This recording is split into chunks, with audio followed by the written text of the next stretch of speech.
La ragazza di miele e altre storie. Marilena è qui con noi, è emozionata ovviamente, quindi tributatele un applauso. La narrativa è una strana bestia, perché racconta storie che non sono mai accadute in genere, di personaggi che non sono mai esistiti. Allora perché ce ne leggiamo? Perché attraverso la menzogna, attraverso questa vera e propria bugia, si dice la verità, si racconta una verità che altrimenti non verrebbe fuori.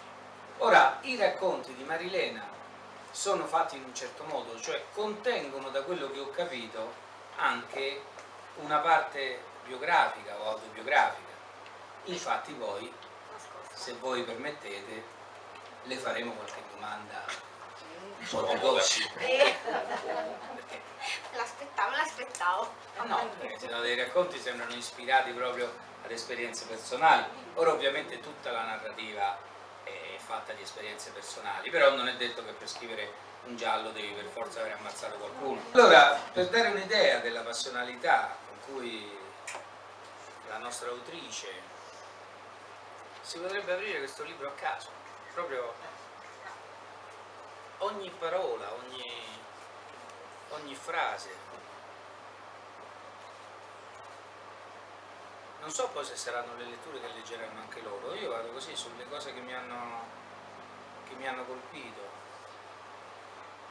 Sono io che ho detto al dottore di Francesca e di Amel: il mio odore di tradimento forte, come quello di un cane bagnato, i miei piedi sporchi d'erba, umidità brillante nell'aria sospesa di fine agosto, l'impronta di blu dei cocci del bicchiere che mi piovono addosso, le macchie rosse sul rosa della camicia di mente, come fiori.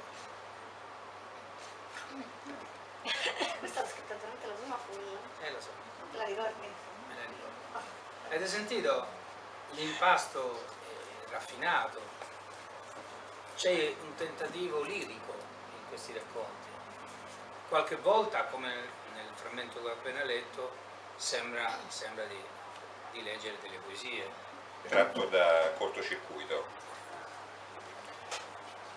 Non ho bisogno di guardare il cielo per sapere che c'è la luna piena stasera. I demoni mi sorpassano sulla destra e mi atterrano. Mi vengono addosso in un giorno che ha il sapore di notte già alle 5 di sera, nell'intenso crepuscolo invernale.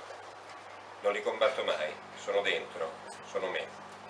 La mia fame di carne che non si sazia mai. Mi dà solo tregua.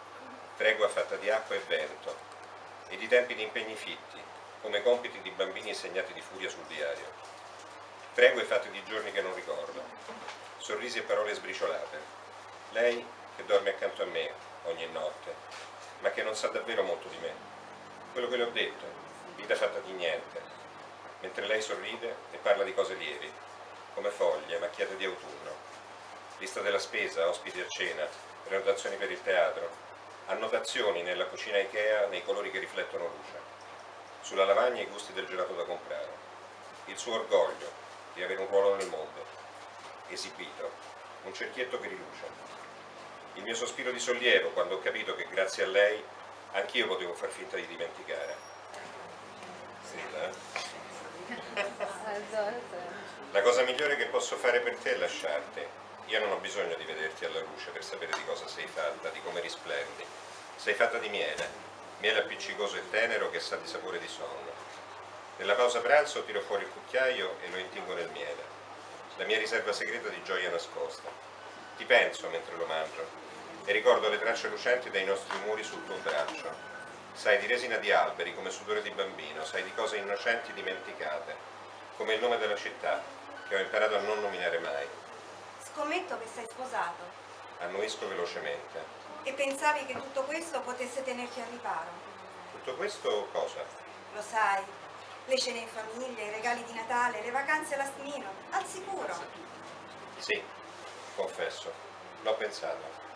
Un recinto come una sicurezza per il bambino senza passato che viaggia con le mani ferite, prima di sentire di poter avere di nuovo la speranza di essere visto, fatto di ombre, in controluce, puoi fare per me è vivermi, fuori di qui, in un mondo nostro.